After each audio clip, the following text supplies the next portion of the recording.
আমার ভাগিনা একটারও রিমান্ডে দিছিল। তো আসার পরে জিজ্ঞাসা করলাম যে ভাগিনা কি খবর? কয়েছে মামা পা উপরের দিকে দিয়া রশি দিয়া বাইন্দা ফ্যানের সাথে ঝুলাইয়া তারপরে পিড়াইছে। আমার এক স্বাস্থ্য ভাইকে দিছিল, পরে লেখাপড়া ছেড়ে বিদেশ চলে গেছে, মিল্লাতে ছাত্র ছিল। এই যাত্রাবাড়ি থানার একটা এসআই ছিল, হিন্দু, কত বড় জালেম ছিল সে। সাভারে এক ভাই জেল থেকে বের হলো, বের হওয়ার পর আমার কাছে গেল, ছাত্র, জাহাঙ্গীরনগর বিশ্ববিদ্যালয় দিকে পড়ে, যে কোথায় জানি পড়ে, সাভার ইউনিভার্সিটি তোমার জাহাঙ্গীরনগর বিশ্ববিদ্যালয়, আমি একটু ভুলে গেছি, আরও কমপক্ষে 12-14 বছর আগে। জিজ্ঞাসা করলাম তোমার রিমান্ডে কি করছে? কয় আমারও যখন পিটাচ্ছে আমি তো আল্লাহু আকবার বলছি, তখন গালের ভিতরে ফোম ঢুকাই দিচ্ছে, কারণ যেন আল্লাহ কইতে না পারি।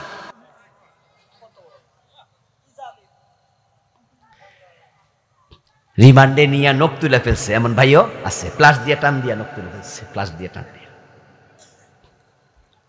তা আমি তখন ওই ভাই সমস্ত ভাইদেরকে বলছি, আমার ভাই বাগিনারে ভাইরে বা অন্য অন্য যারা আছে, বলছি টেনশনের কিছু নেই, যত জোরে বাড়ি মারছে তত বড় কবিরা গুনাহ আল্লাহ মাফ করে দিচ্ছে।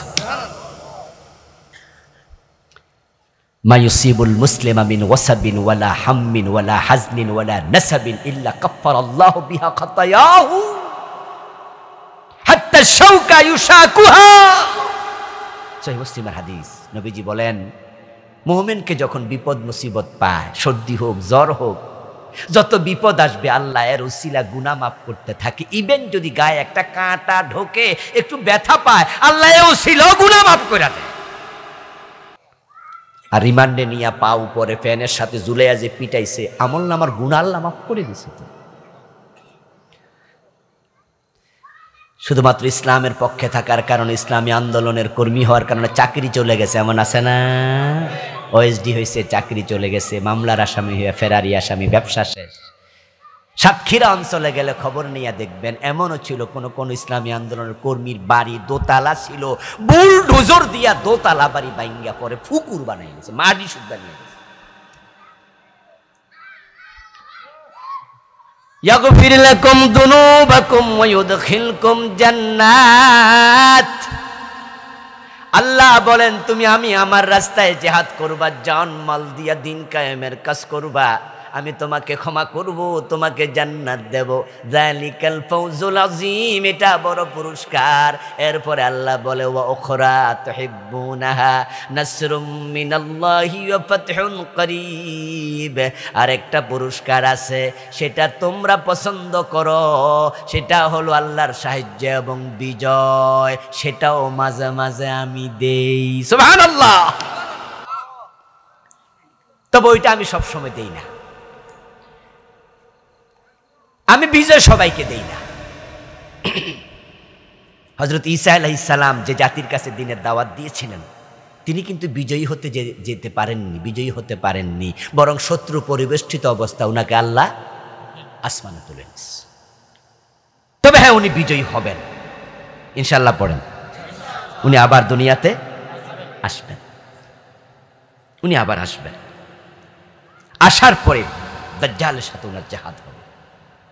ওই জেহাদে আল্লাহ উনাকে বিজয়ী করবেন, উনার নেতৃত্বে তাম পৃথিবীতে ইসলাম কায়েম হবে ইনশাআল্লাহ। আমি আখেরাত নিয়ে বই লিখেছি, আমার লেখা 8টা বই আছে, তার মাঝে এটা 400 পৃষ্ঠার বই, অনেক বড়। এই বইটা আমি 500-র উপর হাদিস আনছি, 502-3টা হাদিস আনছি আখেরাত। নবী ঈসাকে নিয়ে আমি অনেক লম্বা লেখা লিখেছি, দাজ্জালকে নিয়ে। এত ফানি ফুটতেছে কেন? কুয়াশা না? নবী ঈসা আসবেন, আসতেছেন ইনশাআল্লাহ। কবে আসে আমরা জানি না। ইমাম মাহদী প্রকাশিত হবেন, দামেস্কের মসজিদে অপেক্ষা করবেন, ফেরেশতার কাঁধে ভর দিয়ে ঈসা নবী আসমান থেকে আসবেন, এসে দাজ্জালকে তিনি প্রতিরোধ করবেন, বাবেল লুদে হত্যা করবেন। তাম পৃথিবীতে ইসলাম কায়েম হবে, 1 ইঞ্চি জায়গা থাকবে না যেখানে কালেমার পতাকা পতপত করে উড়বে না। এখন ঈসা আসার সময় কি কোনো মুজাহিদ সাথে নিয়ে আসমান থেকে আসবে? ন, তিনি একা আসবেন, একা। মুজাহিদরা জমিনে অপেক্ষা করবে হযরত ইমাম মাহদীর সাথে। হতে পারে কালকেই, হতে পারে আগামী বছর, হতে পারে 10 বছর পর, হতে পারে আরো 100 বছর পর, আমরা জানি না কবে ইমাম মাহদী ডাক দেয় ঈসা নবীর সাথে জিহাদে যাওয়ার জন্য। এখন ঈসা নবীর সাথে জিহাদে যাওয়ার জন্য ডাক যদি আসে, আগ থেকে প্রস্তুতি নিয়ে রাখা দরকার আছে না নাই? তাই আমরা একদল লোক জেহাদের কথা বলি, জেহাদের প্রস্তুতি নিয়ে থাকি। এই 15 বছর জেহাদ করে আমরা মাঠে টিকে আছি। গলা টিপে মেরে ফেলতে চেয়েছে, আলহামদুলিল্লাহ কিচ্ছু করতে পারে নাই। 11 জনকে ফাঁসি দিয়েছে, তারা জান্নাতের মেহমান হয়েছে। 30,000 40,000 পঙ্গু হয়েছে, ওরাও টিকে আছে। আমরা ময়দানে এখনো আছি, তারা পালিয়ে গেছে, ওরা পালিয়ে গেছে। আমাদেরকে বারবার বলেছে আমরা পাকিস্তানের সাপোর্টার, আমাদেরকে বলছে বাংলাদেশে জায়গা নাই, দরকার হলে পাকিস্তান চলে যাও। আমরা কিন্তু পাকিস্তান যাই নাই, ওরা দাদার বাড়িতে গেছে, ওরা সব দিল্লিতে বলেছে, আমাদের যাওয়া লাগে নাই। আমরা আল্লাহর গোলাম, আল্লাহর জমিন আমাদের জন্য প্রশস্ত, আলহামদুলিল্লাহ পড়েন। ওদের জন্য জমিন এখন সংকীর্ণ।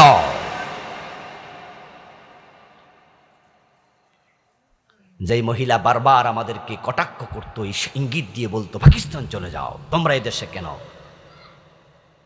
দুলাভাই জায়গা না দিলে উনি ইন্দুরের গর্ত পাইতো না। কি দুলাভাই বলাতে মন খারাপ করছেন নাকি? কারণ আমাদের সাবেক পররাষ্ট্রমন্ত্রী আব্দুল মোমেন নিজে বলছে ভারতের সাথে আমাদের সম্পর্ক স্বামী স্ত্রীর সম্পর্ক। এটা কি আপনারা শুনছিলেন? হ্যাঁ, তো স্বামী আর স্ত্রী কেডা এটা তো বুঝাই যাচ্ছে। আল্লাহ শুকরিয়া, আলহামদুলিল্লাহ।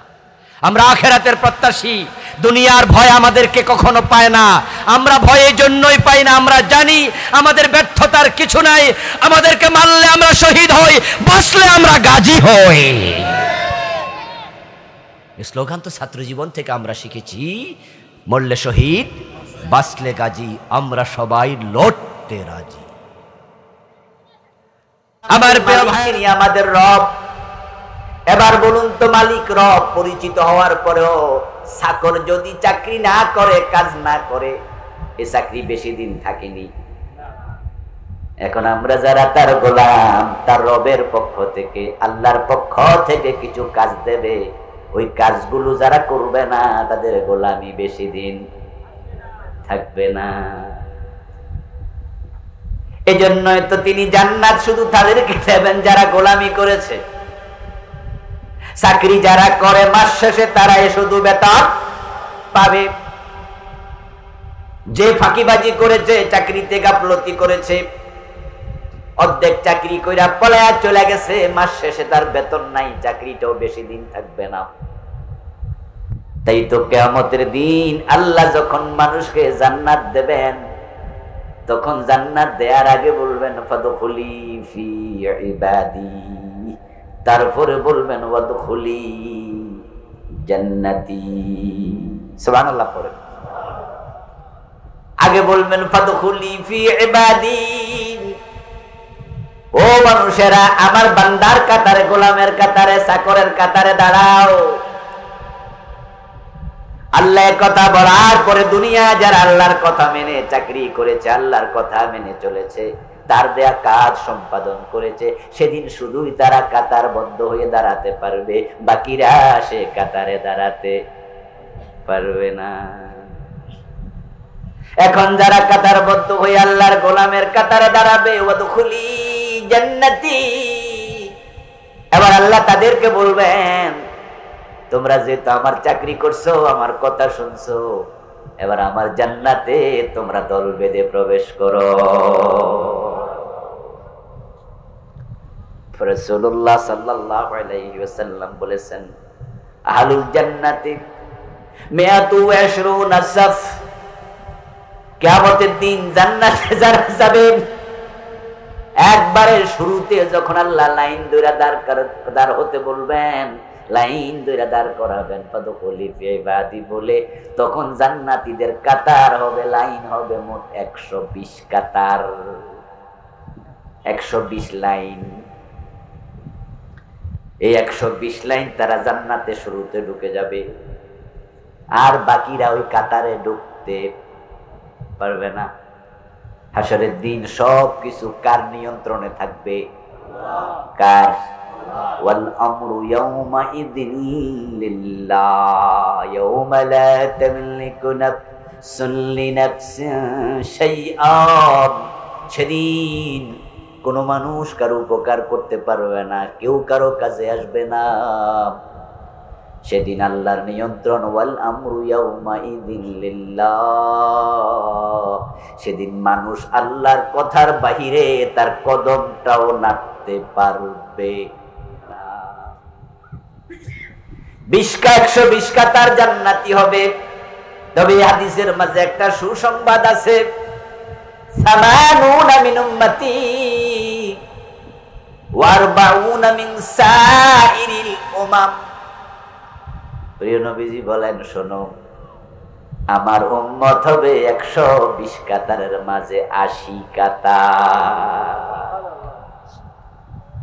আর 40 কাতার হবে সব নবীর উম্মত। আদম থেকে ঈসা আলাইহিস সালাম পর্যন্ত যত নবী এসেছেন সব নবীর উম্মত হবে মাত্র 40 কাতার। আর আমি নবী মুহাম্মদ, আমার উম্মত হবে 80 কাতার।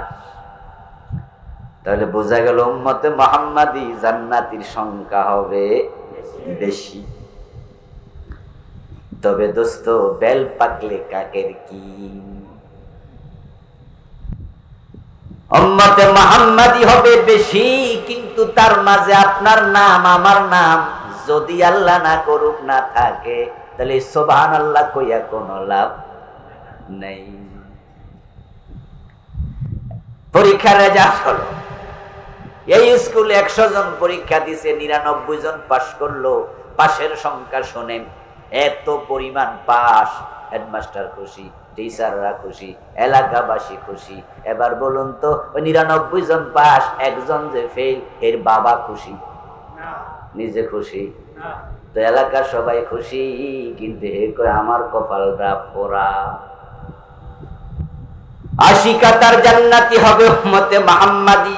যদি আপনার নাম সেখানে না থাকে, তাহলে আপনি খুশি হইয়া লাভ নাই, আপনি কপাল পোড়া। এখন জান্নাতি কারা হবে?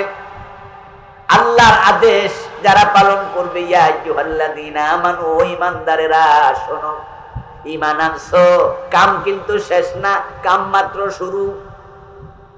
এখন কি কাম শুরু করবে? বাংলাদেশে অসংখ্য মুসলমানের সন্তান ঈমানদার দাবি করে কাজ শেষ। 5 ওয়াক্ত নামাজ আজকের এই দিনেও পড়ে নাই, এমন মুসলমানের সন্তান আছে না নাই?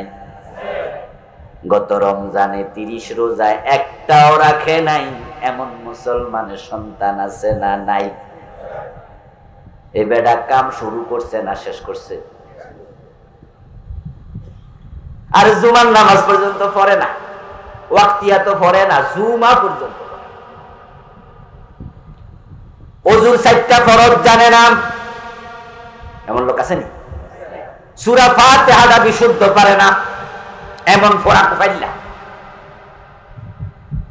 সূরা ফাতিহাটা বিশুদ্ধ পারে না, ভুল করে 2-4টা, এমন লোক আজকের মাহফিলও 2-4 জন। আপনার সূরা ফাতিহার খবর কি? আপনি কোন আলেমরে শুনাইছেননি? যদি না শুনান আপনি গাফেল, আপনি গাফেল। শোনাবেন, একজন ভালো হাফেজ, ভালো আলেমকে শোনাবেন। শোনানোর পরে উনি যদি সার্টিফিকেট দেয়, উনি যদি বলে মাশাআল্লাহ সুন্দর, তাহলে আপনি নামাজ পড়েন এই সূরা দিয়া। যে সূরাগুলো দিয়ে নামাজ পড়েন এগুলো অবশ্যই শুনাইয়া নেবেন। আর যদি হুজুর কয় আপনার তো ঝামেলা আছে, তাহলে আপনিও কপাল পোড়া। কারণ যার সূরা ফাতিহাতে লাহানে জলি হয়, তার নামাজ কবুল হবে না।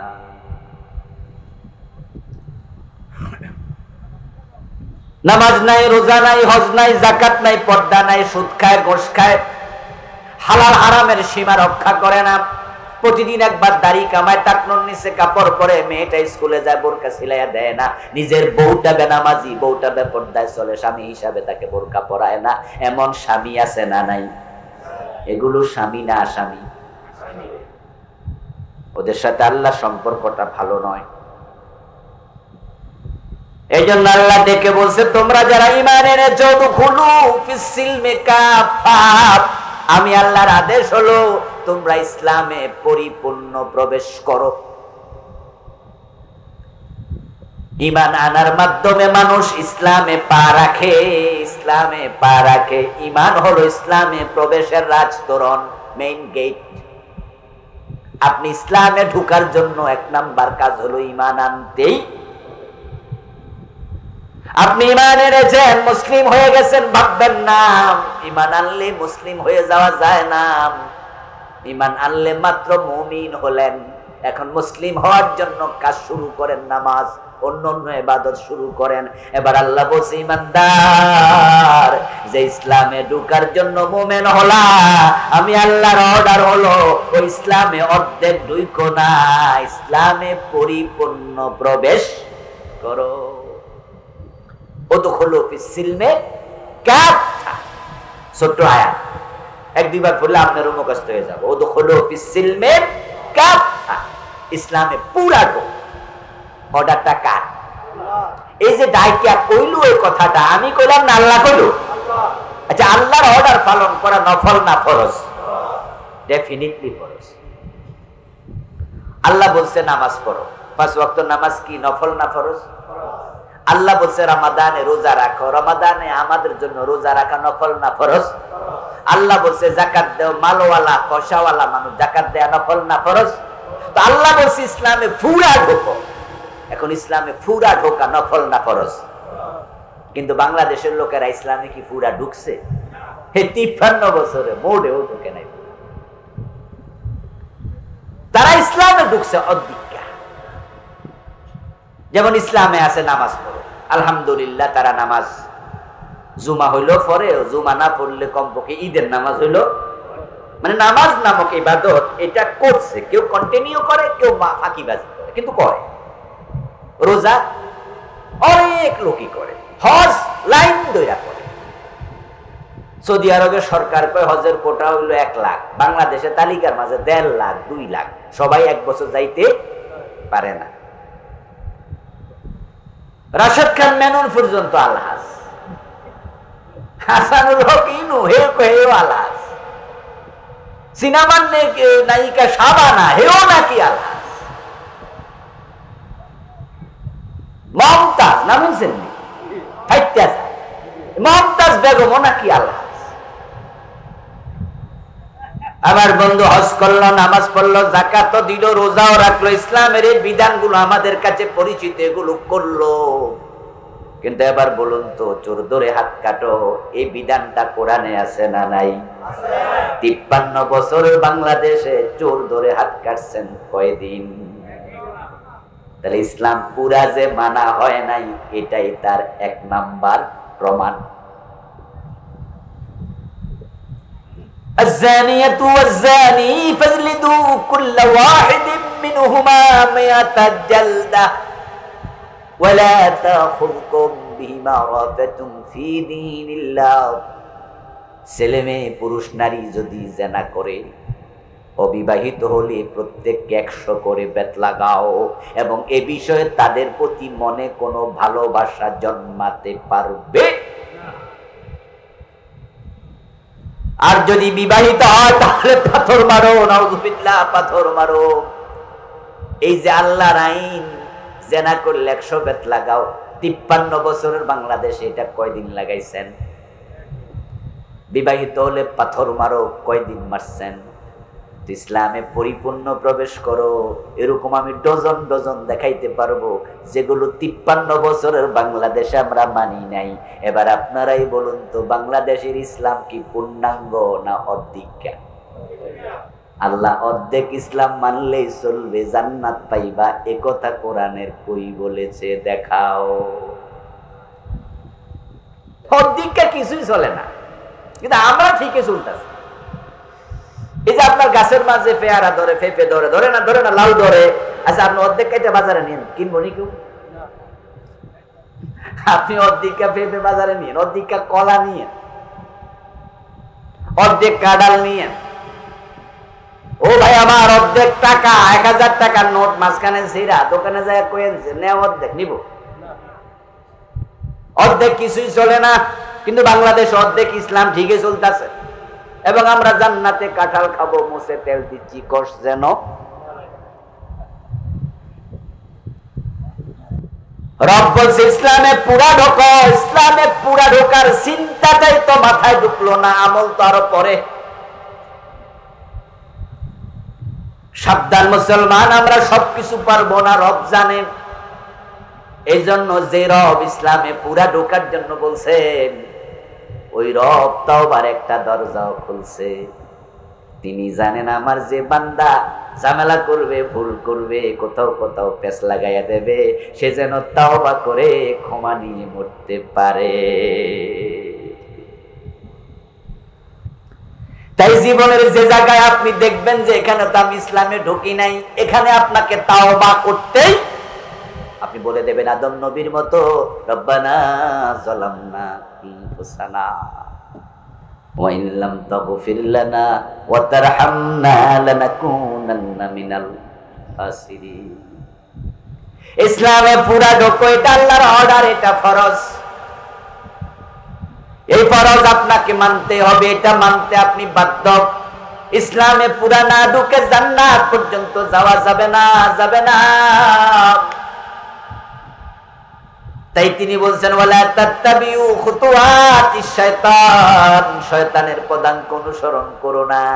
ইসলামে পুরা ঢোকো, এরপরে কয় শয়তানের পদাঙ্ক অনুসরণ করো না। এই দুই বাক্যের মাঝে মিলটা কোথায়? মিল হলো আপনি যদি ইসলামে পুরা না ঢোকেন, 80% ঢুকছেন, 20% বাদ, ওই 20% শয়তানের কাছে চলে যায়। প্রতিদিন ফরজ নামাজ কত ওয়াক্ত? মাশাআল্লাহ, সহজ প্রশ্ন, একটু জবাব দিন। ফরজ নামাজ কত ওয়াক্ত? একজন ধরেন 4 ওয়াক্ত পড়লো, 1 ওয়াক্ত বাদ দিল। ওই 1 ওয়াক্ত যে বাদ দিল, সেখানে কি আল্লাহর আনুগত্য হলো না শয়তানের আনুগত্য হলো? যতটুকু বাদ পড়ে ওইটুকু শয়তানের কাছে চলে যায়। অপ্রিয় ভাই, রোজা হলো 29টা, 30টা, 1 মাস রোজা আপনি রাখছেন 25টা, বাকি 4টা 5টা বাদ দিছেন। যে 4-5টা বাদ দিছেন, ওই 4-5টা আল্লাহর আনুগত্য না শয়তানের? এজন্য আল্লাহকে আমি তোমার রব, আমি তোমার মালিক, তুমি আমার চাকরি করো, তোমার আমি খাওয়াই, আমি বাঁচাইয়া রাখছি, আমি জান্নাত দেব। তাই তোমার পুরা জীবনে তুমি আমি ছাড়া অন্যের চাকরি করতে পারবা না। এই জন্য রাসূলুল্লাহ কি বলছেন শুনুন, কালান নবী সাল্লাল্লাহু আলাইহি ওয়াসাল্লাম আল মুমিনু কাল জামালিল আনিফ হাইসুমা কিদান কাদ। আপনি কালেমা পড়ে তখনই মুমিন হবেন যখন আপনি হবেন সেই ওটের মতো, যে ওটের নাকের ভিতরে মালিক রশি ঢুকাইয়া দিছে। কি চমৎকার উদাহরণ! আচ্ছা, যেই ওটের নাক ছিদ্র করে মালিক রশি ঢুকাইয়া হাতে রশি নিছে, ওই ওট কি যেদিকে মন চায় ওদিকে আর যাইতে পারবো? কোন সুযোগ আছে? গেলে তো নাকে টান লাগবে। আর যদি দৌড় মাইরা যাইতে চায়, তাহলে নাকটা ছিঁড়ে আপনি মুমিন হওয়ার পরে আল্লাহ যা বলে তার বাহিরে আপনি আমি যাব কেমনে? যাওয়ার কোনো অধিকার। রাসূল যা বলে, আল্লাহ যা বলে, ইয়াকুলু সামি'না ওয়া আতা'না, জান্নাতে যেতে চাইলে আল্লাহ এবং রাসূল যা বলে তার ব্যাপারে আপনার আমার কথা হবে শুনলাম আর মানলাম, শুনলাম আর মানলাম। শুনতে দেরি, মানতে দেরি করা যাবে না, দেরি করারও কোনো অধিকার নেই। এবং এটাই হলো বান্দার সাথে আল্লাহর সম্পর্ক। আল্লাহ যা বলবে আপনি সাথে সাথে বলবেন ইয়েস, মানলাম। এটা না করলে কি হবে? ওই রশি ছিঁড়ে যাবে। মালিক টানে দক্ষিণ দিকে, ওট যায় পূর্ব দিকে, মালিক টানে উত্তর দিকে, ওট যায় দক্ষিণ দিকে, নাক থাকবো? মালিক টানবে যেদিকে, কদম রাখো। দেখুন একটি উদাহরণ দেই হাদিস থেকে। এই আমলটা নবী মুহাম্মদ সাল্লাল্লাহু আলাইহি ওয়াসাল্লাম কিভাবে করতেন? তিনি হিজরত 16 থেকে 17 মাস তিনি নামাজ পড়লেন মসজিদে আকসার দিকে ফিরে। তো আমার কিবলা যদি মসজিদে হারাম হতো, কারণ এটা আমার বাবা ইব্রাহিম বানাইছে, ওই মসজিদে হারাম মক্কার পাশে আমার জন্মটাও হয়েছে। ওই ঘর দেখেই তো আমি বড় হয়েছি। ওই ঘর যদি আমার কিবলা হতো, প্রিয় নবীজির মনের টান কাবার দিকে। কিন্তু আল্লাহ কয় না, মসজিদ আকসার দিকে ফিরে নামাজ পড়ো। কোন একদিন আল্লাহ রাসূলুল্লাহর উপরে দয়া পরবশ হলেন এবং আল্লাহ আয়াত নাজিল করলেন, ফাওয়াল্লি ওয়াজহাকা শাতরাল মসজিদিল হারাম। ও নবী মুহাম্মদ, আপনার কিবলা আমি পরিবর্তন করে দিলাম, আপনি কাবার দিকে ফিরেন। এই আয়াত যখন নাজিল হয় তখন রাসূলুল্লাহ ছিলেন নামাজের ভিতরে।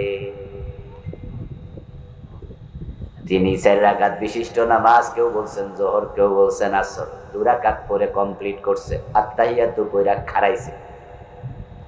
ওই দাঁড়ানো অবস্থায় জিবরিল আমিন আয়াত নাজিল করছে, আপনার চেহারা কাবার দিকে ফিরান।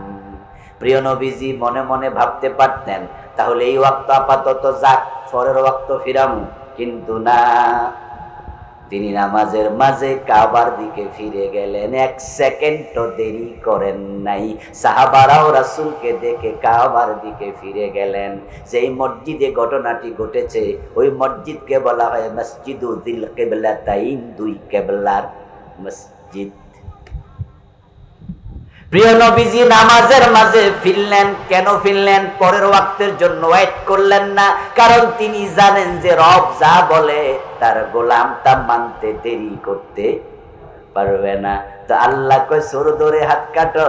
53 বছর দেরি করলেন, এখনো কাটলেন না। এই আইন চালানোর জন্য চেষ্টাও করলেন না। বুঝাই গেল আপনি আসল বান্দা এখনো হতে পারেন। মদের আয়াত নাজিল হলো, মদ হারাম। ইন্নামাল খামরু ওয়াল মাইসিরু ওয়াল আনসাবু ওয়াল আজলামু রিজসুম মিন আমালিশ শাইতানি ফাজতানিবুহু। মদ হারাম আয়াত যখন আসলো, প্রিয় নবীজি ডাকলেন, আলী কোথায়, হামজা কোথায়? যাও যাও মদিনার অলিতে গলিতে বলো কাদ হুরমাল খামর, মদ হারাম করা হয়েছে। তৎকালীন যুগে তো আর আজকের যুগের মতো রেডিও, টেলিভিশন, পত্র পত্রিকা। সাহাবারা মদিনার অলিতে গলিতে গেলেন, মদ হারাম মদ হারাম, তারা ঘোষণা দিতে থাকলেন। ইতিহাসে পাওয়া যায়, তারিখে ইসলামী পাওয়া যায়, সেদিন মদিনার গলিতে মদের বন্যা বয়ে গেছে। কেউ মদ খাচ্ছিলেন, আওয়াজ কানে গেছে, ফেলে দিলেন। কারো গটিতে বাটিতে বীজাণু ছিল, মটকাতে ফেলে দিলেন। কেউ গালে দিয়েছেন, ঢোক গিলেন নাই, ফেলে দিয়েছেন। এমনও ঘটেছে কেউ মাত্র গিলেছিলেন, আঙ্গুল ঢুকাইয়া বমি করেছে। আল্লাহ হারাম করছে, এর সাথে আমাদের সম্পর্ক থাকতে পারে? আর কোনদিন সাহাবারা মদ পান করেন নাই। প্রিয় নবীজি বলেছেন, মদ পান করলে 80 বেত লাগাই দিবা। হযরত ওমর ছেলে আবু সামা মদ পান করেছে। হযরত ওমর তার ছেলেকে 80 বেত দিছে, ছেলেকে রেহাই দেন নাই। মদ্যপানের অপরাধে প্রিয় পুত্রকে নিজ করে মেরেছ দোররা, মরেছে পুত্র তোমারই চোখের পরে। এই হলো সাহাবীদের ইসলাম, এই হলো রাসূলের ইসলাম। আল্লাহ যা বলে, রাসূল যা বলে, মানতে দেরি করে না। এবার আওয়াজ দিয়ে বলুন তো, 53 বছরের বাংলাদেশে মদ খাইলে 80 বেত লাগাইছেন কয়বার? তাহলে সাহাবাদের ইসলাম মানার সাথে আমাদের ইসলাম মানার মিল না অমিল? অমিল হলে তাদের সাথে জান্নাতে যাবেন কেমনে? খুব জটিল অবস্থা, খুব জটিল। কি ভাবছেন আপনি হাসরের ময়দানে আপনি খুব সহজে সস্তা জান্নাত পেয়ে যাবেন? এই জান্নাতের পথে চলতে গিয়ে সাহাবারা কি ত্যাগ! সুবহানাল্লাহ। নবী ইব্রাহিম আগুনে পড়েছে এই জান্নাতের পথে চলতে গিয়ে। জাকারিয়া আলাইহিস সালামকে করাত দিয়ে 2 টুকরা করে আমির হামজা রাদিয়াল্লাহু তাআলা আনহুর কলিজাটা ছিঁড়ে বের করে হিন্দা চাবাইছে। ইমাম হুসাইন কল্লা দিয়েছে, বেলালের গলায় রশি লাগাইয়া টানছে। এই জান্নাতের পথে চলতে গিয়ে তারা যদি এত কিছু করতে পারে, আমরা তো ধারে কাছেও নাই। বরং ইসলাম যে পুরা মানা দরকার, এইটাই তো মানতে রাজি না। পুরা ইসলামের কথা বলার কারণে উল্টা রাজাকার বলে, আল বদর বলে, যুদ্ধবাদী বলে ফাঁসিতে ঝুলাইয়া দেয়, গালি দেয়। অপরাধ শুধু ইসলামের কথা বলছে, পূর্ণাঙ্গ ইসলাম।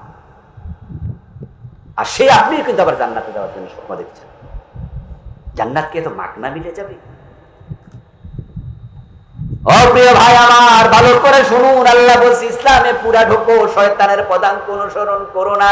এখন আপনি বলবেন হুজুর অর্ধেক তো মানি, কিছু তো মানি, তো আল্লাহ জান্নাত কেন দেবে না? আমি বলবো দোস্ত শুনুন, যখন গরমকালে মশার উপদ্রব বেড়ে যায় তখন মশা থেকে বাঁচার জন্য আমরা মশারি টানাই। আপনাদের এলাকায় মশারি আসেনি? তাহলে আপনারাও টানা।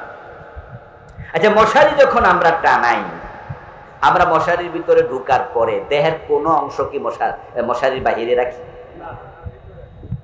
আমরা পুরা বডি ঢুকাইয়া তারপরে মশারিও তো আমরা আবার লেপের নিচে, তোষকের নিচে আমরা একটু ভাস টাস করি, কোনো চান্স যেন মশার না থাকে। আচ্ছা, কোন আল্লাহর বান্দা যদি মশারির ভিতরে ঢুকা তার পা, শরীর, মাথা, পেট, বুক সব মশারির ভিতরে দিয়া এই ডানাডা বাইর করে রাখা দেয়, এলাকার মশা বেজান না খুশি? মশারা পড়বে অতটুকু পাইলে আপাতত চলে। এবং এলাকার মশারা একা খাবে না, বন্ধু বান্ধব সব গান গায়া গায়া ডাকবে, আয় আয় তাড়াতাড়ি পাইছি। এবার আপনার দেহের বাকি অংশ মশারির ভিতরে থাইকা লাভটা হইল কি? আপনার হাতের মাঝে মশা যদি ম্যালেরিয়ার জীবাণু ঢুকাইয়া দেয়, এই জীবাণুতে দেহের অন্য অংশ ক্ষতিগ্রস্ত হবে কিনা? এখন আপনারা যদি আমি কই ভাই আপনি এমনি হইলেন কেন, হাত ঢুকান, আপনি বললেন যে না ঠ্যাং তো ঢুকাইছি, মাথা তো ঢুকাইছি, হাত ঢুকামু না, তাহলে আমি আপনাকে বলবো তুমি একটা ব্যাককল। কারণ অতটুকু বাদ থাকলে মশারির ভিতরে বাকিটা ঢুইকা কোনো লাভ নাই। অর্ধেক ইসলাম মেনে আপনি জান্নাত পর্যন্ত যেতে পারবেন না, কারণ শয়তান বড় খারাপ, সে বড় দুশ্মন। ওরে যে 5%, 7%, 10%, 20%, অর্ধেকটা 50% দিয়েছেন, হে ওটুকু পাইয়া কয় খুশি, এমন জোরে টান মারবো বাকি 50% ছুটাইয়া নেব। আচ্ছা, আপনারা একটু বলুন তো, শয়তানের ব্যাপারে আপনাদের দৃষ্টিভঙ্গি একটু জানি। শয়তানের বয়স কি আমাদের চেয়ে কম না বেশি? বুদ্ধি, এলেম কালাম, অভিজ্ঞতা। আচ্ছা, এইবারে যদি টান মারে আপনার খবর, বড় বিপদ।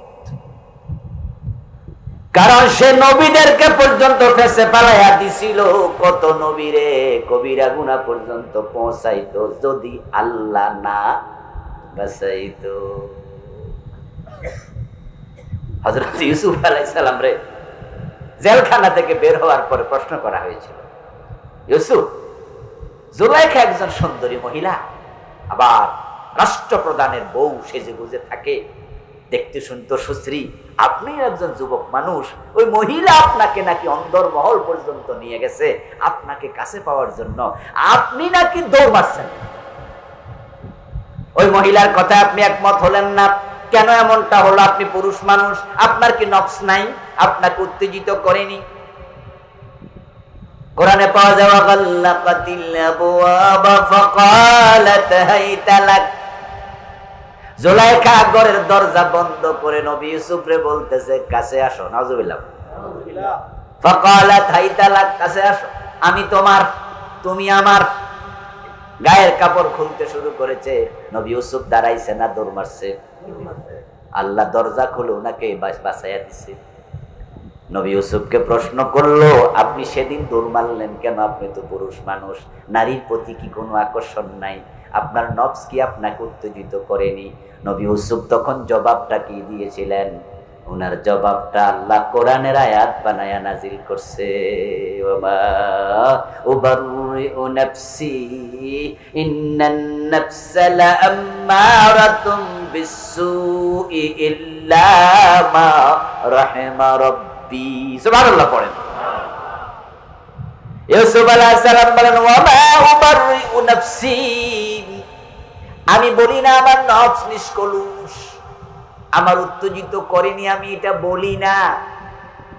ইন্নান নাফসা লাআম্মারাতুম বিসু, বরং আমি বলি নিশ্চয় নফস খারাপ কাজে উত্তেজিত করে, তবে ইল্লা মা রাহিমা রাব্বি, আমার আল্লাহ যারে রহম দিয়া বাঁচায় নফস তার ক্ষতি করতে পারে না। তাহলে নবী ইউসুফ রে সেদিন বাঁচাইছে কে? মাশাআল্লাহ, জোরে বলেন না, কে বাঁচাইছে? আল্লাহ বাঁচাইছে। না মহিলা যা করছিল বাঁচায় কঠিন, কারণ সে তার যত আছে ফাইক ফেয়াদা সবাই ওই দিন রাজি করে রাখছিল। তার খাদেমারে বলছে বাহির দিয়ে তালা লাগাই দিবি, বাহির দিয়ে লাগাই। ইউসুফ আলাইহিস সালাম ঘরের ভিতরে ঢুকেছে, তার খাদেমা বাহির দিয়ে তালা লাগাই। কারণ মহিলা তো ইউসুফ নবীর পিছনে অনেক দিন আগ থেকে লেগে আছে, উনারা কুপকাত করতে পারে না। প্রেমের প্রস্তাব দিয়েছে, নবী ইউসুফ সারা দেয় না। এই জন্য মহিলা আজকে সিদ্ধান্ত নিছে এমন ভাবে তোমার কাছে আর আজকে পলাইতে দিব না। এই জন্য শক্ত কইরা মানুষে বলে না আটগাট বাইদা নামছে, কোমরে গামছা বাইদা নামছে, ওই দিন মহিলা আটগাট বাইদা নামছে, বাহির দিয়ে তালা লাগানো। ইউসুফ যাইবা কোথায়? ইউসুফ আলাইহিস সালামকে যখন সামনে নিয়ে মহিলা গায়ের কাপড় খুলতে শুরু করেছে, ইউসুফ নবী ভাবলেন এখানে আর থাকাটা ঠিক হবে না, কারণ মহিলা তো আমার গায়ের উপর ঝাঁপাইয়া পড়বে, তার গায়ের সাথে আমার গা লাগবে, তখন তো গুনার মানসিকতা তৈরি হয়ে যেতে পারে। তাই তিনি দৌড় মারলেন। কিন্তু জুলাইখা অট্ট হাসি দিয়া বলে, ইউসুফ আজকে পলানোর জায়গা নাই, বাহির দিয়া তালা লাগানো, যাইবা কই? ইউসুফ নবী জানে বিপদ যতই হোক আমার আল্লাহ বাঁচানোর মতো ক্ষমতা আল্লাহর আছে না নাই। তাই মুমিন যারা হয় তারা আল্লাহর উপর কখনো ভরসা হারায় না। এজন্য মুমিনদেরকে আল্লাহ হতাশ হইতে মানা করছে, ওয়ালা তাহিনু ওয়ালা তাহজানু, হতাশ হইও না তোমরা। মুমিনরা হতাশ হবে না, আল্লাহ না করে দিছে। বিপদ আসবে, মুসিবত আসবে, আপনি মনে রাখবেন যে বিপদ যদি একদিক থেকে আসে, দুদিক থেকে দরজা খুলে দেবেন কে? যদি আল্লাহকে আপনি রাজি করে ফেলতে পারেন। এজন্য তো ইব্রাহিম নবীর আগুনে ফেলানোর সময় তিনি ভয় পায় নাই। উনি বলছে হাসবুনাল্লাহু নি'মাল ওয়াকিল নি'মাল মাওলা, আমার আল্লাহ এনাফ, যথেষ্ট। আগুনে ফেলবা, ফেলো না। এবং যখন তিনি আগুনে পড়ে যাচ্ছিলেন, ও কানা ফিল হাওয়া, তিনি শূন্যে, উপরে চরকি, নিচে আগুন, তিনি মাঝখানে পড়ে যাচ্ছেন। আরাদা লাহু জিবরিল, তাফসীর ইবনে কাসির প্রণেতা বলেন জিবরিল আমিনকে তখন আল্লাহ পাঠাইলেন। জিবরিল আসলেন, ফাকালা ইয়া ইব্রাহিম আলাকা হাজা, ইব্রাহিম নবীর কাছে এসে জিবরিল বলতেছে আপনার কোনো জরুরত আছে, কোনো সহযোগিতা লাগবে? আমি জিবরিল এসেছি। নিচে আগুন জ্বলতেছে, আমরা ওরে কইতাম মিয়া তাড়াতাড়ি করো না, পড়ে যাচ্ছে। জিবরিলের 600 পাখা আছে, 600, একটা লড়া দেবে নমরুদের জ্বালানো আগুন 1 সেকেন্ডে হাওয়া হয়ে। কিন্তু ইব্রাহিম আলাইহিস সালাম আল্লাহর উপর এতটাই ভরসা রেখেছেন, তিনি বলতেছেন আম্মা মিনকা ফালাও ওয়া আম্মা মিনাল্লাহি ফাবালা। ও জিবরিল আপনাকে ধন্যবাদ, আপনার সাহায্য কেন লাগবে? আমার আল্লাহ বুঝি দেখে না। কি সুবহানাল্লাহ বলবেন না ভাইরা? আমার আল্লাহ কি দেখে না? আপনার সাহায্য দরকার না, আমার আল্লাহ এনাফ। হাসবুনাল্লাহু নি'মাল ওয়াকিল নি'মাল মাওলা, তিনি কত চমৎকার বন্ধু। ও নি'মান নাসির, কত চমৎকার সাহায্যকারী। কোন আগুন আমাকে পোড়াবে? এই আগুন তো, এই আগুনের স্রষ্টা কে? আল্লাহ। চুপ করে আছেন কেন ভাইরা? কথা বলেন না। আগুনের স্রষ্টা কে? আল্লাহ। তো এই আগুন আমারে পোড়াবে কেন? আমার আল্লাহ যদি আমার পক্ষে থাকে, আর আমার আল্লাহ যদি চায় যে আমি জ্বলে যাই, তাহলে আমার জ্বলতে কোনো আপত্তি নাই। আপনার সাহায্য আমি নিব না, আমার আল্লাহ।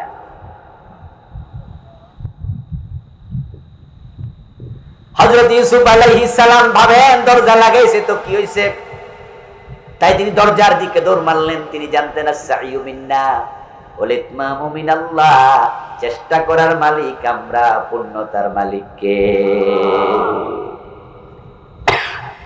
ইউসুফ আলাইহিস সালাম দরজা পর্যন্ত দৌড়াতে দৌড়াতে যেতে দেরি, দরজা খুলতে আর দেরি হয় নাই,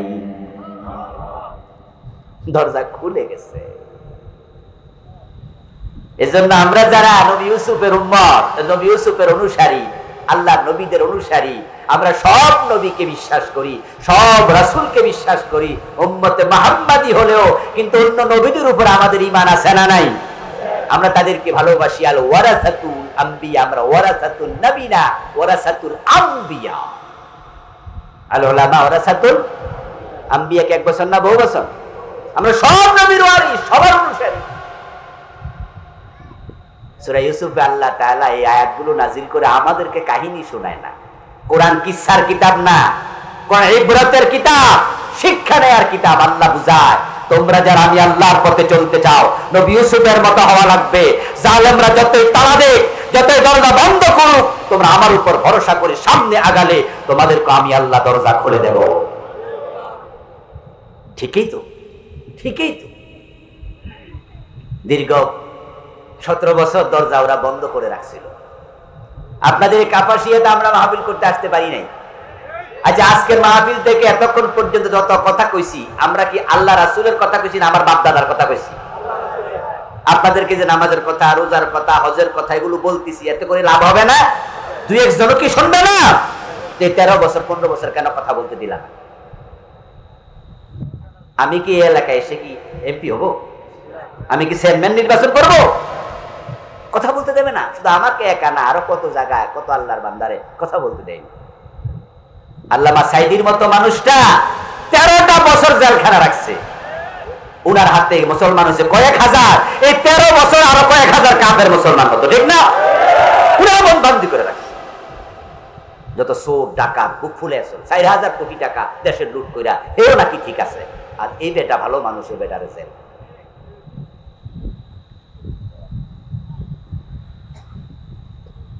হ্যাঁ, আলহামদুলিল্লাহ আমরা ধৈর্য ধরেছি।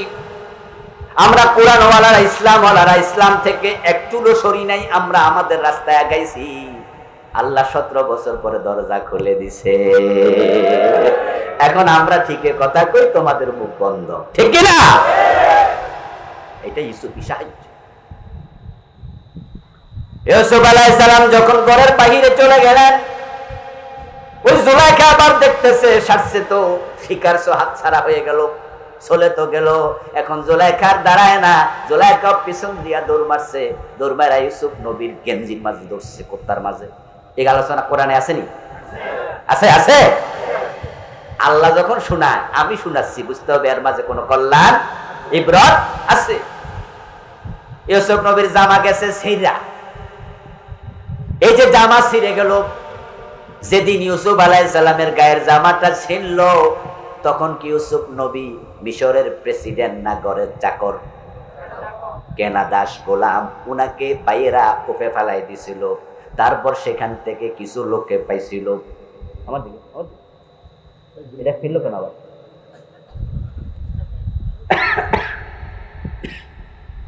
ও লোকেরা উনারে বাজারে দাস বানাইয়া বিক্রি করে দিছিল। তখন আজিজে মিশরের লোকেরা দাস হিসাবে কিনে বানিয়েছে, ঠিক না? ইউসুফ বড় মানুষ না ছোট মানুষ ছিলেন? ওই ঘরের মাঝে ইউসুফ দাস হিসাবে বড় হয়েছে। যেদিন মহিলা ইউসুফ নবীর গেঞ্জি ছিঁড়ে, ওদিনও ইউসুফ নবী দাসে ছিল। এবার বলুন তো, দাস দাসী চাকর বাকর তাদের গায়ের যে গেঞ্জি, এগুলোর দাম লাখ টাকা নাকি? তাই ইউসুফ নবীর গায়ের গেঞ্জিটাও লাখ টাকার ছিল না, এটা মিশরের বাজারের কম দামি গেঞ্জি ছিল। ওই গেঞ্জি ছিঁড়া গেছে। কোরআনে আলোচনা আল্লাহ কেন করে, বুঝতে হবে এর মাঝেও হিকমত আছে। ইউসুফ আলাইহিস সালামের গেঞ্জিটা তৎকালীন যুগে ভিআইপির জন্য আলাদা ফ্যাক্টরিতে বানাইছে, ব্যাপারটা তা নয়। উনি একজন চাকর মানুষ, ঘরের দাস, গায়ের গেঞ্জি কম দামি। কিন্তু সেই গেঞ্জি ছিঁড়ার কথা আল্লাহ বলার কারণ, আল্লাহ আমাদেরকে বুঝাচ্ছে, ও নবীদের অনুসারীরা, তোমরা যখন দিনের পথে অটল বিচল থাকবা, তাদের সাথে আপোষ করবা না, তখন তারা তোমাদের গায়ের জামা পর্যন্ত ছিঁড়ে ফেলবে। এতে তোমরা হতাশ হইও না। নবী ইউসুফের গায়ের জামা ছিঁড়ে গেছে, কিন্তু ইউসুফ থামে নাই। তোমাদেরও গায়ের চামড়া ছিঁড়ে যাবে, তোমরাও থামতে পারবা না।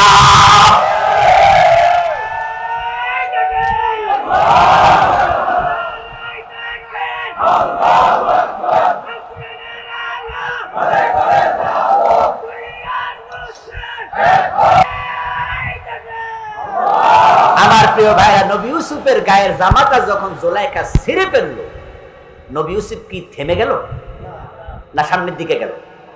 আল্লাহ বুঝাচ্ছে তোমাদের সাথে একই আচরণ করা হতে পারে, তোমরাও থামতে পারবা না।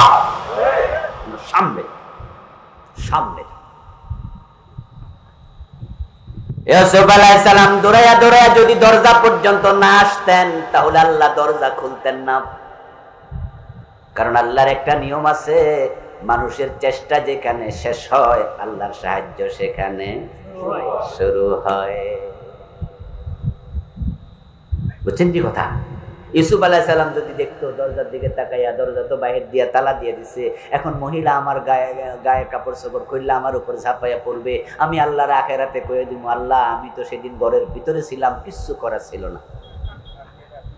না, এটা চলবে না। ঘরের দরজা লাগানো হয়েছে, কি হয়েছে?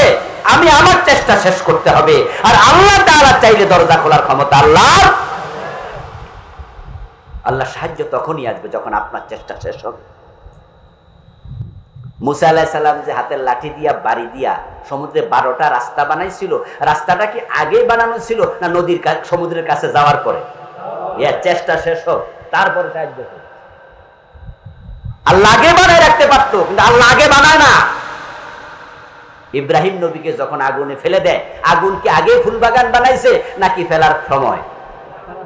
যখন নবী ইব্রাহিম বলছে আপনার সাহায্য লাগবে না, আমার আল্লাহ যথেষ্ট।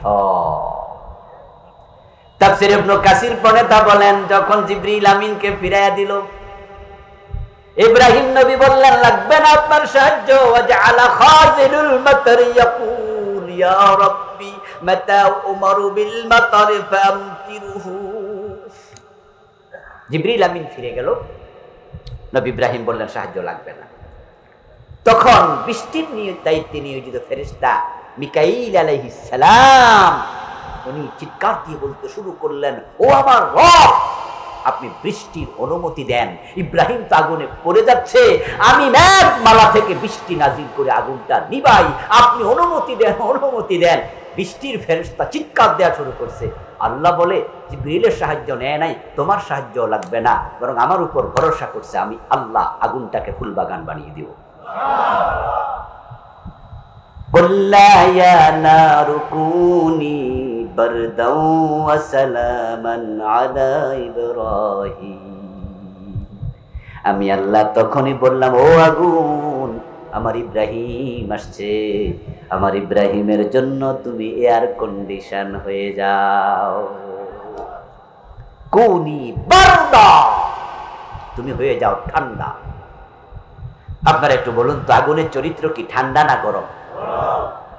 আল্লাহ বলে তোমার চরিত্র চেঞ্জ কর, চেঞ্জ ইউর ক্যারেক্টার, তোমার চরিত্রটা উল্টে চেঞ্জ কর।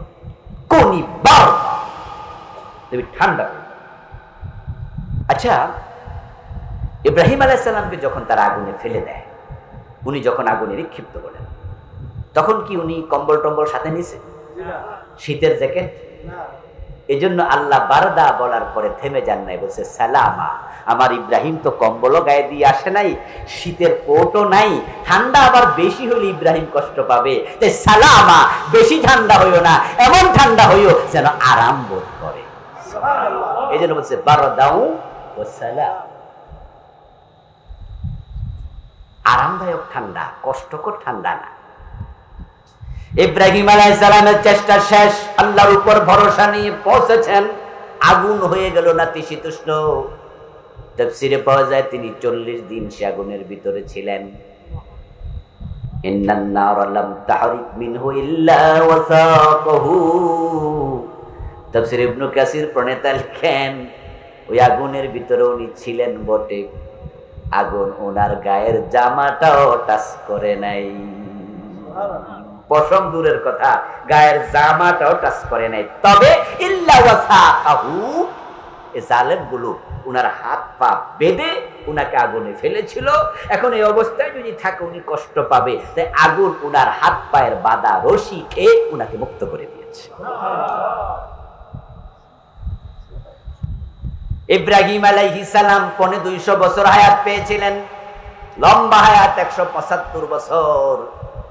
ওনার জীবনের শেষ দিকে নাতিপুতির সাথে যখন গল্প করতেন, জীবনের কারগুজারি শোনাতেন, নবী ইব্রাহিম তখন বলতেন, আমি আমার লম্বা জীবনে যত আরাম আয়েশ ভোগ করেছি, সবচেয়ে আরামে ছিলাম নমরুদের আগুনের ভিতরে।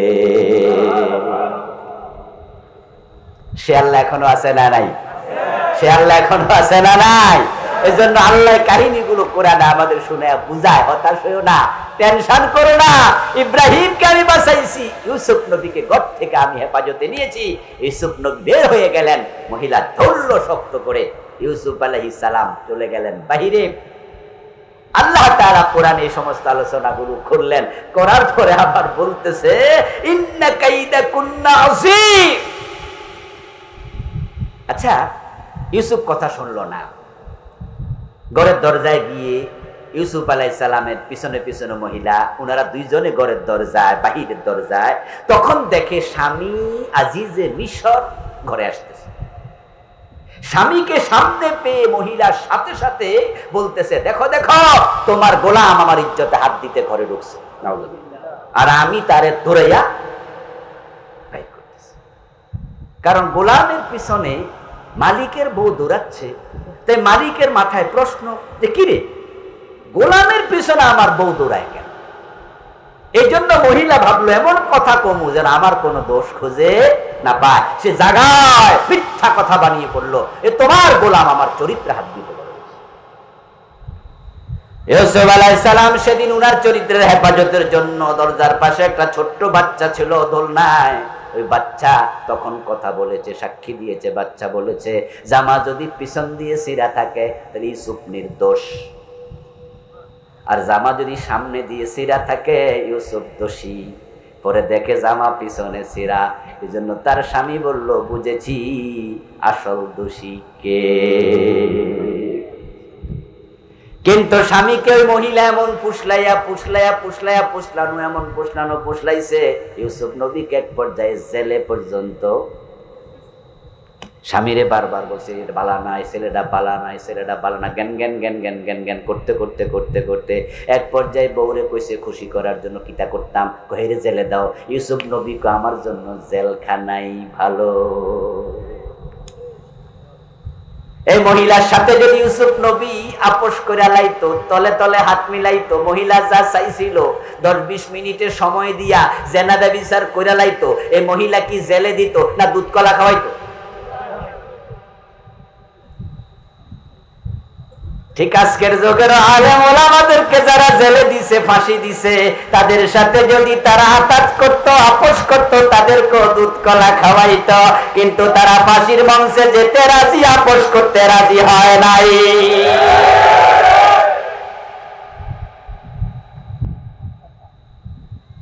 ইউসুফ আলাইহিস সালাম জেলেই তো গেলেন। আপনাদের কাছে এবার একটু প্রশ্ন করি, জুলাইখা যে ইউসুফ নবীরে জেলে দিল, কে আসল দোষী? এটা তার স্বামী না জানুক, কিন্তু জুলাইখা জানে কিনা? জুলাইখা তো জানে যে আসলে কি ইউসুফ আমার ঘরে ঢুকছে না আমি ওরে ডাইক্কা নিছি, এটা জুলাইখা জানে কিনা? কিন্তু জানার পরেও মাঝে মাঝে মিথ্যা মামলায় ফাঁসাইয়া দেয়। তাই আলেম ওলামা জেলে ভাববেন না হুজুররা মনে হয় দোষী, আসলে আলেমরা মিথ্যা মামলাও ফেসে গেছে।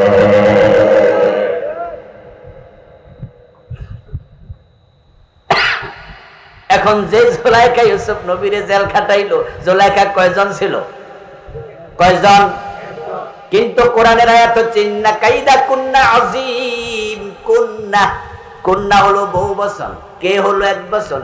কা কুমা কুম, কে কুমা কুন্না, আরবি গ্রামারের নিয়ম, হুজুররা বুঝা লাইছে। কুন্না হলো বহু বচন, জুলাইখা ছিল কয়জন? তো বহু বচনের শব্দ কেন আসলো? আল্লাহ বুঝাইছে, জুলাইখা এক জায়গায় শেষ হইব না, ভবিষ্যৎ জুলাইখা আসবে। এই জুলাইখা আমরা বাংলাদেশেও দেখেছি গত 17 বছর। এই যে আল্লামা মামুনুল হক, শাইখুল হাদিসের ছেলে, ইবনু শাইখুল হাদিস, আচ্ছা উনার বউ দিয়া মামলা করা, কি আজি বউ দিয়া দর্শনের মামলা করেছে। উনি উনার বউ নিয়ে হোটেলে গেছে, রিসোর্টে গেছে, আর ওখানে ধইরা ওনারে কইরা যে তোমার বউ, তুমি কি দাও? কাবিন দাও। আচ্ছা আপনারা কি বউ লইয়া জিয়ানা যান, কাবিন লগে লইয়া যান? তো কত বড় হারাম। আমরাও কয়দিন বউ লইয়া টেনশনে আসিলাম যে গেলেনি আমার কাবিন চা।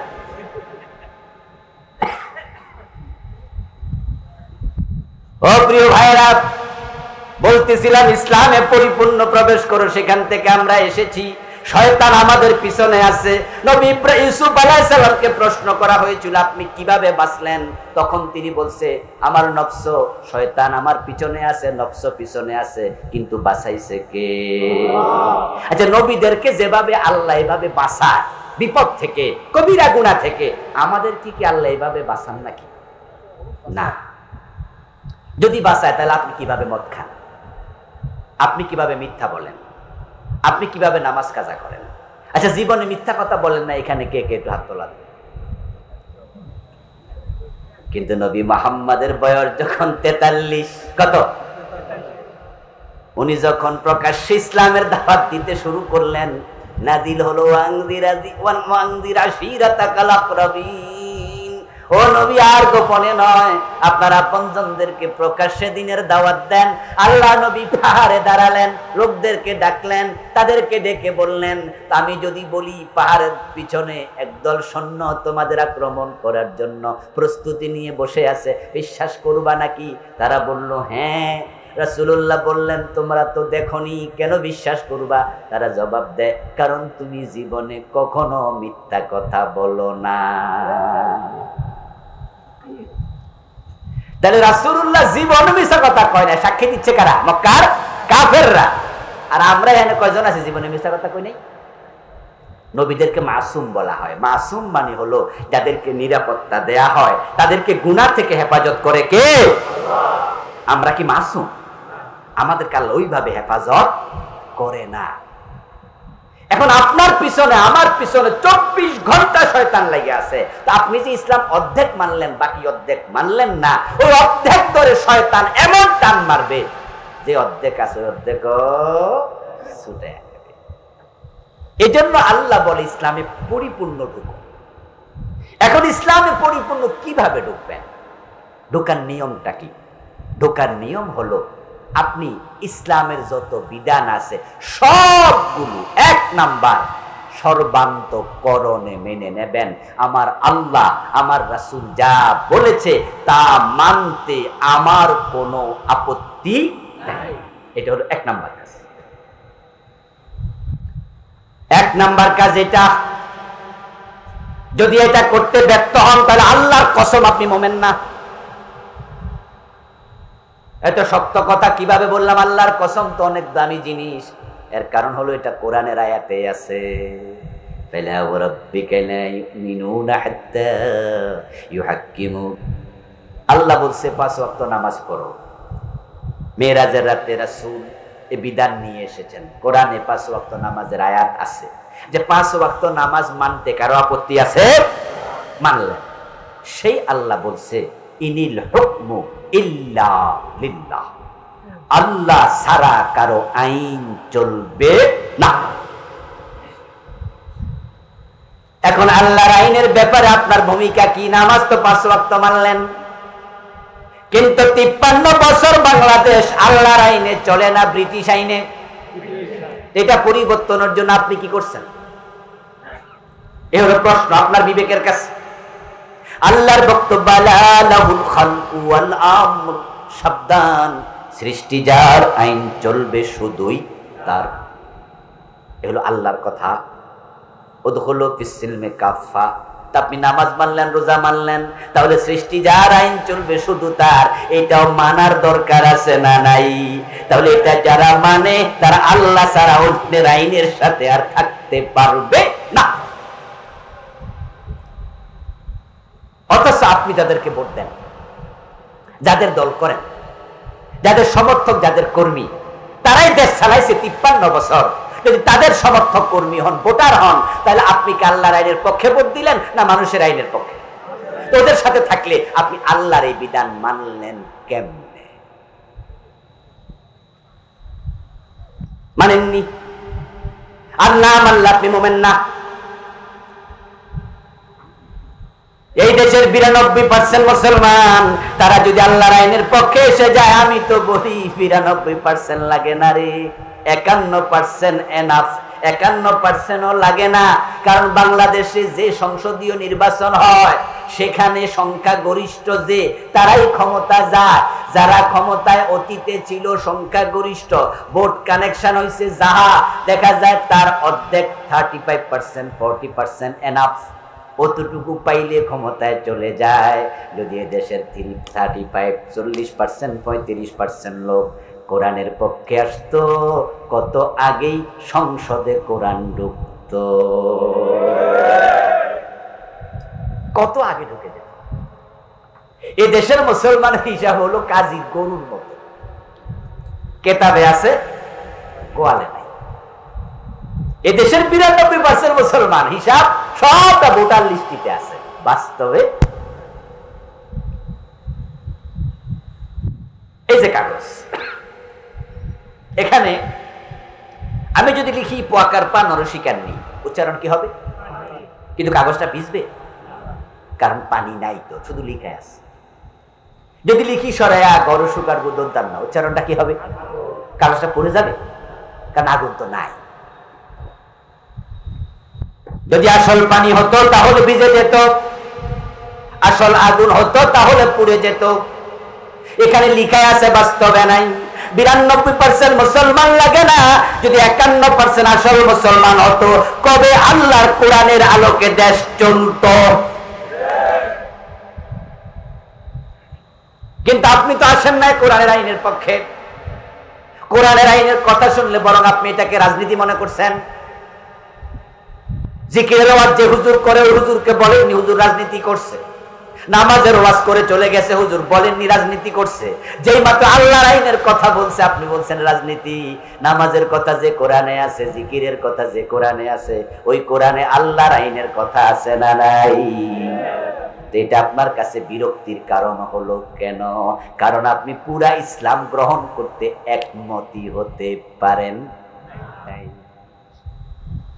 আচ্ছা, অতীতে যা হয়েছে হয়েছে, আজ থেকে একমত হওয়া দরকার আছে না নাই? আজ থেকে একমত হয়ে যান, তাও তো বাঁচলেন, তাও তো বাঁচলেন, তাও তো বাঁচলেন। কোরআনের পক্ষে চলে আসেন। আমরা রাজনীতি করে আমরা ব্যক্তিকে ক্ষমতা নিতে চাই না, আমরা আল্লাহর কোরআনকে ক্ষমতা নিতে চাই। আমরা বলতে চাই কোরআন আমাদের চালাবে, আমরা কোরআনের পিছনে চলবো, ঠিক কিনা?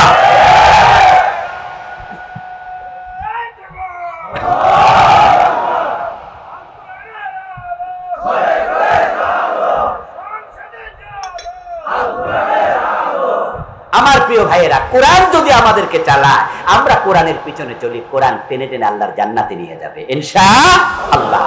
এটা হেদায়েতের কিতাব, জান্নাতে নেয়ার কিতাব, দুনিয়ায় শান্তি দেওয়ার কিতাব, আখিরাতে মুক্তি দেওয়ার কিতাব। আজ আমার প্রিয় ভাইয়েরা, রাসূলুল্লাহ সাল্লাল্লাহু আলাইহি ওয়াসাল্লাম যদি আজকে বাংলাদেশে থাকতেন আর উনাকে আমরা সবাই মিলে সামনে রেখে আগাতাম, তিনি কোরআন কি সংসদে নিতেন না? কোরআন দিয়ে দেশ চালাতেন না? তো তিনি নাই, আমাদের দায়িত্ব নাই? আমরা কেন চুপ থাকব? বরং একজন মুমিন বান্দা হিসাবে আপনার আমার সবার তো নিয়ে চেষ্টা করা দরকার। এই 53 বছর তো আমরা দেখেছি ডক্টর কামাল মিয়ার লেখা সংবিধান আমাদেরকে নিরাপত্তা দিতে পারে নাই, শান্তি দিতে পারে নাই। তারা আইন বানিয়েছে, জেনা ছেলে মেয়ে একসাথে যদি রাজি হয়ে করে বিচার লাগবে না। আল্লাহর আইনের পুরা উল্টা, তারা আইন বানিয়েছে মদ পান করে অনুমতি নিলে বিচার হবে না। এই জন্য 5 স্টার হোটেল গুলাতে বাংলাদেশে, ঢাকা শহরে মদের বার আছে না নাই? তারা আইন বানিয়েছে নিজের মন মতো, যেন মদ খাইতে পারে, জেনা করতে পারে। দেখেন আমাদের দেশে মদের ব্যাপারে সরকারের কিছুটা ভূমিকা আছে, আল্লাহ শুকরিয়া। সরকার বলছে মদের ব্যাপারে 0 টলারেন্স, আমরা বলি এটা ভালো। কিন্তু একটা জায়গায় ঝামেলা দেখেন, মদ যেটা নিয়ন্ত্রণ করে, মদ করবে, সেখানে যেই আইনের অফিস আছে, এটার নাম দিছে মাদক নিয়ন্ত্রণ অধিদপ্তর। কি দিছে? মাদক নির্মূল হওয়া দরকার না নিয়ন্ত্রণ হওয়া দরকার? আপনার কোনটার পক্ষে? কিন্তু ওরা চালাক আছে, ওরা কয় না নির্মূল করলে আমরা খামু, কারণ হচ্ছে আপনি আপনার আমরাই বাজারে মদ খাবে কারো ছেলে, এটা তো ঠিক আছে, ধরবে পুলিশ, পিটাবে, থানায় নিয়ে যাবে। কিন্তু শেরাটন হোটেলে যারা মদ খাইতে যায় ওখানে কি ধরতে পুলিশ যায়? আচ্ছা, আপনার এলাকা রিক্সাওয়ালা, ঠেলাওয়ালা, দিনমজুর, ও বেটা গরিবের ছেলে কি শেরাটন হোটেলে মদ খাইতে পারবে?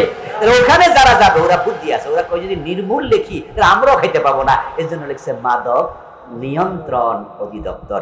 নিয়ন্ত্রণ দেখবেন যে রাস্তায় মাঝে মাঝে লেখা আছে গাড়ি নিয়ন্ত্রণে চালান। নিয়ন্ত্রণ মানে কি স্টপ না ধীরে ধীরে? এরা মদ নিয়ন্ত্রণ করছে, মানে কিছু কিছু খাও। কত বড় হারামি দেখেন। আল্লাহ আইন বানাইছে সুর ধরে হাত কাটো। ডক্টর কামাল মিয়ারা ব্রিটিশ আইন আমাদের দেশে ঢুকাইছে না, হাত কাটো না, সুর ধরে জেলে দাও। কারণ সুর জেলে গেলে ডাকাত হবে, আর বড় সুরদেরকে জেল ধরে রাখতে পারবে না, তারা আবার এসে চুরি করবে। আর হাত যদি কাটা দেয় তাহলে ভাত খাইবো কি দিয়া? নেতা হইয়া, এমপি হইয়া হাত নাড়াইয়া ভোট চাইবো কি দিয়া? এই জন্য ওরা সুর হাত কাটার পক্ষে আইন বানায় নাই। তাই চুরি কমে নাই, ডাকাতি কমে নাই। আরে সোনার বাংলাদেশ, পৃথিবীর বিভিন্ন দেশে গেলে বাংলাদেশ যে সত্যি সেরা এটা বোঝা যায়।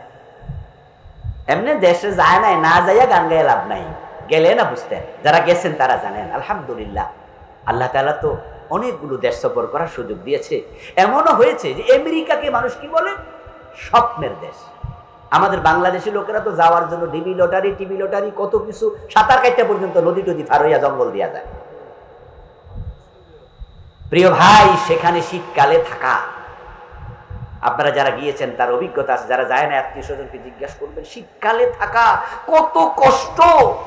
আমি 2 বছর আগে গিয়েছিলাম শীতকালে, গত আগস্ট আমি গিয়েছি, এই তো 1 মাস 1.5 মাস আগেই। এখন গরমকাল, এখন থাকা যায়। মাত্র 10 দিন ছিলাম, আমি চাইছি পলায় চলে আসি। আমার নাকের ভিতরে রক্ত জমে গেছে। আমি বলি থাকেন কেমনে, এত শীত? বলো হুজুর শীত তো মাত্র আইতাছে। কারণ তখন নভেম্বর মাস ছিল, মাত্র আসতেছিল। বললো আপনি ডিসেম্বর জানুয়ারি যখন বরফ পড়া শুরু হবে, আমরা তখন ঘর থেকে বের হতে পারি না। সোনার বাংলা, আসলে সোনার বাংলা, এত মজার দেশ, নাতিশীতোষ্ণ। আপনারা দুবাই তো খুব কাছের দেশ, এখানে অনেকেই গেছেন চাকরি বাকরি করতে। সৌদি আরবে তো গেছেন হজ করতে। রাস্তার পাশে যে গাছগাছালি দেখেন, প্রায় গাছের নিচে দেখবেন যে সেখানে পানি দেওয়ার জন্য লাইন করা থাকে। পানি না দিলে গাছ মরে যায়। সোনার বাংলা এত দারুণ দেশ। আরে এখানে আম খাইয়া রাস্তার পাশে আমের দানাটা ফেলে আসে, কয়দিন পর নিজে নিজে গাছ হয়ে যায়, ঠিক না? লাউ গাছ পথে ঘাটে দেখা যায়, লাউ ধরা যায়। এই দেশটা সোনার বাংলা কেন হলো না? এইটা কেন আজকে এত ফতুর? বঙ্গবন্ধু বড় স্বপ্ন দেখে সোনার বাংলা গঠন করার জন্য 7ই মার্চে ভাষণে বলেছিলেন, এবারে সংগ্রাম খুব রিস্ক নিয়ে বলেছিলেন, কারণ দেশটা তখন স্বাধীন হয়নি। তো স্বাধীন যদি না হতো, পাকিস্তানিরা এই বঙ্গবন্ধুরে কিন্তু রাষ্ট্রদ্রোহ মামলা দিয়া ফাঁসিতে ঝুলাইয়া দিত। তুমি দেশ ভাগ করতে কেন চাইলা? শহীদ জিয়াউর রহমান উনি যে বেতার কেন্দ্র থেকে বললেন যে আমি জিয়া, স্বাধীনতার ঘোষণা দিলেন। আচ্ছা, উনি তখনও কোন দেশের সেনাবাহিনীর লোক ছিলেন? ইয়েস। যেদিন তিনি ঘোষণা দিয়েছেন তখনও কি বাংলাদেশ স্বাধীন হয়েছে? তাহলে তখন তিনি কিন্তু পাকিস্তানের সেনাবাহিনী। যখন তিনি দেশটা বিভাগের ঘোষণা দিলেন, যদি দেশটা বিভাগ না হতো, স্বাধীন না হতো, তাহলে তাকে কিন্তু সেনাবাহিনীর আইনে ফাঁসিতে ঝুলাতো। শহীদ জিয়া বঙ্গবন্ধু বড় স্বপ্ন দেখছিলেন দেশটা স্বাধীন হবে, সোনার বাংলা হবে। মাত্র 1.5 থেকে 2 বছরের ব্যবধানে বঙ্গবন্ধুর স্বপ্নটা ভেঙে গেল। তিনি আফসোস করে বললেন, মানুষ পায় স্বর্ণের খনি, আমি পাইছি চোরের। বলছেন আমার ডানে চোর, বামে চোর, সামনে চোর, পিছনে চোর। এই মন্ত্রী 7.5 কোটি কম্বল আইছে, আমারটা কই? স্যার চুরি হইয়া গেছে। আচ্ছা, আপনারাই বলুন তো, এই চোরগুলো কি চোর আছে না ডাকাত হয়ে গেছে? এই চুরিটা বন্ধ করা দরকার আছে না নাই? 53 বছর ধর্ম নিরপেক্ষ সংবিধান দিয়ে ডক্টর কামাল মিয়ার লেখা সংবিধানে চুরি বন্ধ করতে পারেনি। একটা চোর ডাকাত হয়ে গেছে। এখন তারা বাংলাদেশের টাকা দিয়ে কানাডায় বেগম পাড়া বানাচ্ছে, আমেরিকায় বাড়ি বানাচ্ছে। পুলিশের একজন বড় অফিসার, এখন নাম বলতে আর কোনো ভয় নাই, বেনজির। আমার এই সফরের আগের সফরে আমেরিকাতে এক ভাইয়ের বাসায় দাওয়াত খেলাম। উনাকে আমি জিজ্ঞাসা করলাম যে আপনি দেশে কি করেন? বলল যে আমি ব্যবসা বাণিজ্য করি, তবে আমাদের বেনজির সাহেবের আমি টাকা পয়সা দেশে ব্যবসা বাণিজ্য ডিল করি। আমি বললাম তাই নাকি? বলল হ্যাঁ, প্রতি সপ্তাহে 2-3 বার টাকা পাঠায়। উনি সেখানে ডিল করেন, উনাকে কাজে রাখছে, উনাকে বেতন দিয়ে রাখছে। পুলিশ অফিসার বাংলাদেশে, বাড়ি বানায় আমেরিকা, বাড়ি বানায় কানাডায়। একজন পুলিশ অফিসারের মাসিক বেতন কত? একজন সচিবের বেতন কত? একজন সচিবের বেতন মাত্র 1 থেকে 1.5 লাখ টাকা, সব মিলাইয়া। তাহলে বছরে 12 লাখ 13 লাখ আমেরিকায় বাড়ি বানাবে কি দিয়ে? তাহলে পুলিশ অফিসারের বেতনটা 1 লাখ বেশি হবে না? সে বাড়ি বানাইলো কি দিয়া? আমার দেশের টাকা। কানাডায় বেগম পাড়া বানাইছে, আমেরিকায় বাড়ি বানিয়েছে। যদি ওদেরকে ধরে ধরে চোর ধরে হাত কাটা শুরু হয়ে যায়, সোনার বাংলা হতে 1 যুগের বেশি লাগবে না। এই যে আপনাদের রাস্তাঘাট গুলো পাকা হয় না, ইট দিয়া রাস্তা এখানে বানিয়ে রাখছেন, টাকা নাই তো সোলিং করে রাখছেন, কি করবেন? কারণ যেখানে চামড়া আছে রাস্তা বানায়, ওখানে দেখা যায় 1 বছর পরে রাস্তা চামড়া থাকে না। বাজেট হয় 1 কোটি টাকা, খরচ হয় 30 লাখ 40 লাখ, বাকি 60 লাখ খাইয়া বসে থাকে। আরে ভাই, ব্যবসা করার একটা নিয়ম আছে, নিয়মের বাহিরে চলছে, কোনো অসুবিধা নাই। কারণ 1 কোটি টাকা যখন বাজেট হবে, আনার সময় তো সেখানে 5%। আর অফিসাররা যখন চুরি করার পথ দেখায়, তখন অন্যরা বসে বসে আরামে নাকে তেল দিয়ে চুরি করে। কারণ তারা জানে যারা নিজেরাই কাটতে রাখছে, হেরা আমারে ধরার মতো নৈতিক সাহস আর নাই। আল্লাহ তাআলা এবার আমাদেরকে 53 বছর পর একটা সুযোগ দিয়েছে। যে সংবিধান আমাদেরকে শান্তি দিতে পারেনি, এই সংবিধান বাদ দিয়া আল্লাহর কোরআনকে সংবিধান বানানোর সুযোগ এবার আল্লাহ দিয়ে দিয়েছে। 5ই আগস্টের বিপ্লব আল্লাহ করাইছে, এটা এবার মানুষে করে নাই। এটা মানুষে করে নাই, উসিলা ছিল মানুষ, কিছু ছাত্র জনতা। এমন কিছু শহীদ এবার ঘটনায় ঘটেছে। 105 জন বাচ্চা শহীদ হয়েছে। প্রথম আলো গত সপ্তাহে রিপোর্ট করেছে, এই আন্দোলনে 105 জন শিশু মারা গেছে। কেউ ঘরের ব্যালকনিতে মারা গেছে, কেউ রাস্তায় মারা গেছে, কেউ বাসায় মারা গেছে। ওরা আন্দোলন বোঝে না, কিন্তু এই যে শিশু বাচ্চা মরছে, এই আন্দোলনের পিছনে তাদের রক্তের অবদান আছে না নাই? তাদের রক্তের অবদান আছে। বড় বড় দল ফেল, এই সরকারকে কেউ সরাতে পারবে না। বাস্তবতা তাই ছিল। বিরোধী দলগুলো কথা বলার সাহস রাখে নাই, এবং সরকার এমন সাহসী ছিল, তারাও কিন্তু ঘোষণা করছে ভিশন 2041, 2041 সাল, মানে আছে না নাই? এর মানে তারা বুঝাইছে 41 পর্যন্ত আমরা আছি। এবং তাদের বড় নেতা তো বলছে, এবছর না ওই বছর মানুষ বাঁচে, কিসের আন্দোলন হবে না এসব। হ্যাঁ, এটা মানুষ করেনি, মানুষ পারে নাই, এটা সরাসরি আরশের মালিক করেছে। তিনি চেয়েছেন যে একটা সুযোগ বাংলাদেশের মুসলমানকে দিয়ে দেখি তারা আমার কোরআনের পক্ষে আসে কিনা। এখন এই বিপ্লবের পরে বাংলাদেশের চলমান সংবিধানের অনেকগুলো ধারা অলরেডি মুলতবি অবস্থায় আছে। যেমন প্রধানমন্ত্রীর যে সংবিধান, ওটা কি চলমান না মুলতবি? মন্ত্রী পরিষদের যে সংবিধানের ধারাগুলো, এগুলো চলমান না মুলতবি? 300 এমপির যে ধারাগুলো, ওই ধারাগুলোর কার্যক্রম চলমান না মুলতবি? এই সংবিধান অলরেডি অনেক ধারা মুলতবি করে আল্লাহ বুঝাইছে, বাকিটুকু তোমরা করো। আমরা আলেম ওলামা, নামাজিরা, কোরআনওয়ালারা, মুসলমানরা যদি এবার একমত হয়ে যাই, এই সংবিধান আর চাই না, কোরআনকে সংবিধান বানাতে চাই, আমরা যদি আন্দোলন শুরু করি, এই আন্দোলন কেউ ঠেকাতে পারবে না ইনশাআল্লাহ।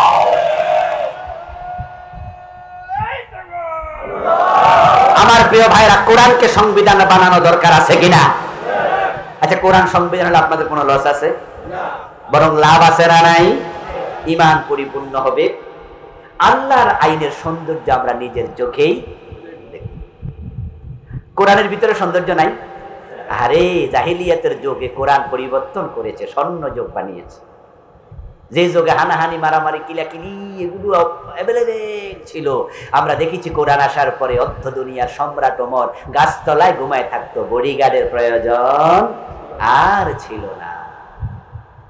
কোরআন আসছে, যাকাত ভিত্তিক অর্থ ব্যবস্থা চালু হয়ে গেছে। মানুষ আর চুরি করে না, ডাকাতি করে না, দরকার নাই। গরিবরা কেন চুরি করবে? যাকাত তো রাষ্ট্র গরিবের ঘরে পৌঁছিয়ে দেবে। যাকাত বিভাগের কর্মচারী যাকাতের টাকা কান্দে নিয়ে হাঁটে, যাকাত খাওয়ার লোক। ও ভাই, সে কোরআনটার কাছে আসেন, ধরে আসেন, ধরে আসেন, পড়েন, শিখেন, মানেন, এটা কায়েমের জন্য শুরু করেন, কাজ শুরু করে দেন। এবার হবে, এবার হবে ইনশাআল্লাহ, যদি আমরা একমত হতে পারি। তাহলে আবার যদি মনে করেন যে আগের জায়গায় ফিরে যাবেন, আর হবে না।